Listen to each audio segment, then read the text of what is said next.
సాయంకాల సమయములో సంధ్యాదీపారాధనలో వచ్చును తల్లి మహాలక్ష్మి, వచ్చును తల్లి వరలక్ష్మి.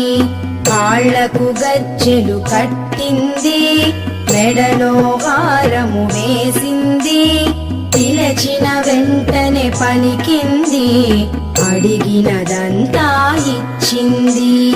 సాయంకాల సమయములో సంధ్యాదీపారాధనలో వచ్చును తల్లి మహాలక్ష్మి, వచ్చును తల్లి వరలక్ష్మి.